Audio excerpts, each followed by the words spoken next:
आज हम सबसे पहले बात करेंगे नरेंद्र मोदी की, क्योंकि आज का जो दिन है वो शुरुआत से लेकर पीएम मोदी ने गांधीनगर में सबसे पहले अपनी मां का आशीर्वाद लिया, क्योंकि उनकी मां हीराबा 100वीं जन शताब्दी में प्रवेश कर रही हैं और इस मौके पर पीएम मोदी क्योंकि गुजरात में ही थे तो बहुत खास उनके लिए रहा ये दिन। तस्वीरों के जरिए पीएम और उनकी मां के रिश्ते की झलक हम पहले भी कई बार देख चुके हैं, लेकिन इस बार पीएम ने अपने ब्लॉग के जरिए इस अनमोल रिश्ते पर नई रोशनी डाली है। यूं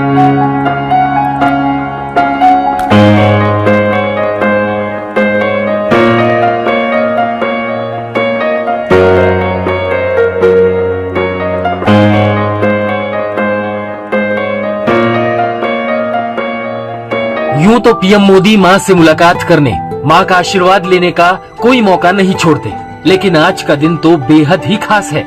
मां हीराबा का 100वां जन्मदिन है तो सुबह सुबह बेटा मां को बधाई देने घर पहुंच गया। प्रधानमंत्री की अपनी मां से मुलाकातों की कई तस्वीरें पहले भी देखी जा चुकी हैं। मां बेटे के रिश्तों की गर्माहट जग जाहिर है, लेकिन मौका जब मां के 100वें जन्मदिन का हो तो ममता और आदर का मिलन कुछ इस तरह होता है जैसे गांधीनगर के इस घर में हुआ। पीएम मोदी ने मां के पैर धोए, उसी पानी को अपनी आंखों से लगाया, मां को मिठाई खिलाई, मां ने भी बेटे का मुंह मीठा कराया और फिर मां बेटे दोनों ने ईश्वर से आशीर्वाद लिया। इस मुलाकात से पहले की तस्वीरें भी गौर से देखिए।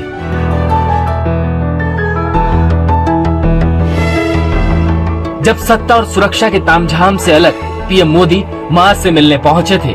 गांधीनगर में मां के घर के सामने उनकी रुकी गाड़ी से उतरकर पीएम घर की ओर बढ़े तो हाथ में एक थैला दिखा।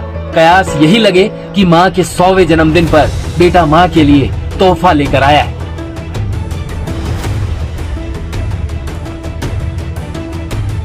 कहीं ना कहीं किस तरीके से एक पूरा जो मौका रहता है, एक पूरा जो लम्हा रहता है, ये माँ बेटे का लम्हा रहता है। इसमें परिवार के भी सदस्य ज्यादा बीच में नहीं आते हैं। जो उनके छोटे भाई हैं जिनके साथ यहाँ पे हीराबा रहते हैं तो वो भी ज्यादातर तस्वीरों में नहीं दिखते हैं। जब यहाँ पे खाने के लिए भी पहुँचते हैं तो बिल्कुल सादा भोजन जो है वो लेते हैं। उसमें चाहे खिचड़ी रहती है या फिर दाल चावल रोटी, अगर दोपहर में पहुंचे हैं तो दाल चावल रोटी, जो बिल्कुल एक नॉर्मल परिवार में जिस तरीके से खाना रहता है वही खाना रहता है। कोई ज्यादा तामझाम यहाँ पे नहीं होता है, ना ही ज्यादा लोग होते हैं। सिर्फ प्रधानमंत्री रहते हैं और उनकी माँ रहती है।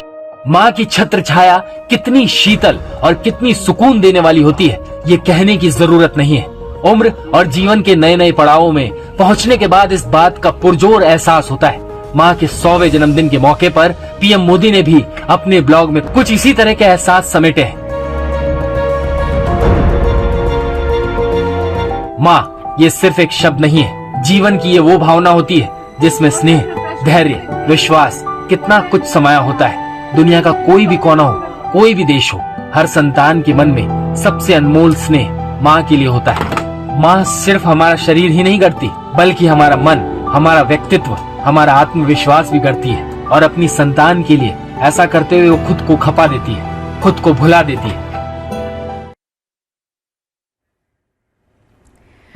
तो मां से पीएम मोदी की मुलाकात और यादों के झरोखों से प्रधानमंत्री और उनके परिवार के बीते दिनों की बातें टटोलने से पहले हम आपको दिखाते हैं पीएम मोदी की मातृशक्ति के प्रति समर्पण भावना को।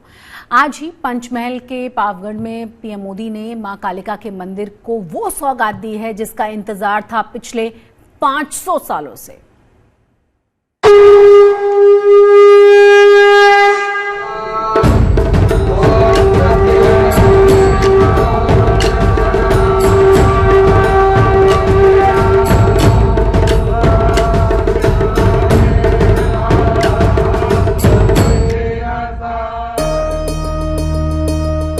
500 साल बाद मां कालिका मंदिर पर फहराई धर्म ध्वजा।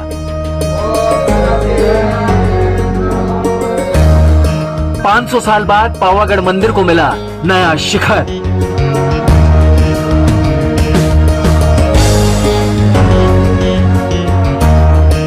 मां महाकाली के शक्तिपीठ पावागढ़ मंदिर पर लहराती इस धर्म ध्वजा को अपनी शान और अपना स्थान वापस पाने में सदियां बीत गई। आज शनिवार की सुबह वो शुभ घड़ी आई जब पावागढ़ की पहाड़ी से हिंदुस्तान की सनातन संस्कृति दोबारा आसमान छूती नजर आई। मौका बेहद खास था। लिहाजा देश के प्रधानमंत्री और गुजरात के पूर्व मुख्यमंत्री नरेंद्र मोदी मां कालिका की पताका को उड़ान देने के लिए खुद पावागढ़ में मौजूद थे। आज नया भारत अपनी आधुनिक आकांक्षाओं के साथ साथ अपनी प्राचीन धरोहर को भी, अपनी प्राचीन पहचान को भी उसी उमंग और उत्साह के साथ जी रहा है। हर भारतीय उस पर गर्व कर रहा है। आज ही पीएम मोदी की मां का 100वां जन्मदिन है। गुजरात दौरे पर पहुंचे पीएम मोदी ने सबसे पहले मां हीराबा से मुलाकात की, पैर धोकर आदर जताया, आशीर्वाद लिया और फिर पावागढ़ मंदिर में मां आदिशक्ति की प्रति अपना संकल्प पूरा करने पहुंच गए। मां कालिका का पूजन दर्शन किया और इस प्राचीन मंदिर के पुनर्निर्माण से जुड़े लोकार्पण किए। मां कालिका का यह मंदिर 1000 साल से भी ज्यादा पुराना है, लेकिन करीब 500 साल से इस मंदिर पर धर्म ध्वजा नहीं फहराई गई थी। वजह ये थी कि ध्वजा फहराने के लिए मंदिर में शिखर होना जरूरी है, जबकि इस पावागढ़ मंदिर में शिखर ही नहीं था। पुनर्निर्माण के तहत यही शिखर अब बनकर तैयार हुआ है, तब जाकर ध्वजा फहराई गई। पावागढ़ मंदिर 11वीं सदी में बनाया गया था। 15वीं सदी में सुल्तान महमूद बेगड़ा ने मंदिर पर हमला कर दिया। हमले के दौरान मंदिर का शिखर तोड़ दिया गया था।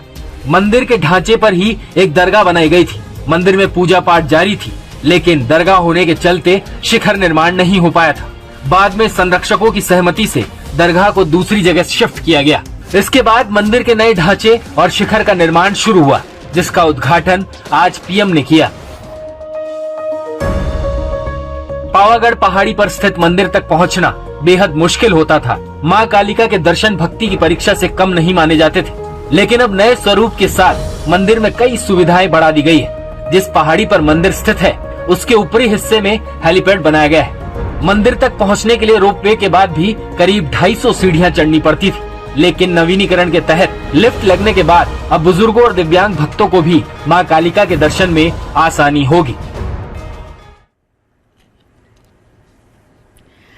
चलिए अब एक और अच्छी खबर की हम बात करेंगे। योगी सरकार की जो सामूहिक विवाह योजना है, गरीबों के साथ मध्यवर्गीय परिवारों के लिए भी बड़े सस्ते में शादी करने का जरिया बन चुकी है। इटावा में एक ऐसे ही कार्यक्रम का आयोजन किया गया था, जिसमें 220 जोड़ों ने 7 फेरे लिए। खास बात यह रही कि सामूहिक विवाह कार्यक्रम में 7 मुस्लिम जोड़े थे और 5 सामान्य जाति के जोड़े भी थे। बिना खर्च के शादी और ऊपर से सरकारी मदद के पैसे खाते में आने और सरकार की तरफ से मिले सामान से ये जोड़े बड़े खुश नजर आए।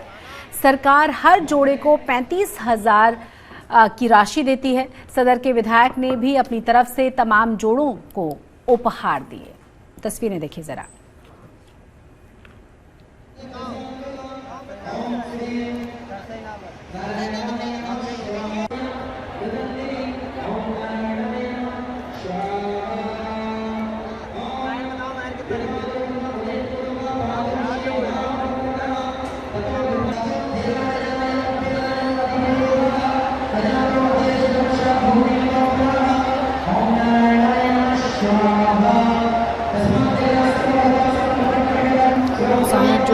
किस तरह से शादी हुई है वो तस्वीर हम आपको दिखा रहे हैं। आपको बता दें कि सरकार की तरफ से यहाँ पर सहायता राशि मिलती है। जोड़े बड़े खुश नजर आए और ये बहुत ही अच्छी योजना इसलिए भी कही जा सकती है कि इसमें बहुत सारा खर्चा जो शादियों में आमतौर पर हम देखते हैं वो एक तो बच जाता है, दिखावा बहुत कम होता है, सामूहिक तौर पर शादी होती है, साथ ही सरकार की तरफ से भी इन जोड़ों को कुछ उपहार स्वरूप राशि भेंट की जाती है, जो है 35,000 रुपए।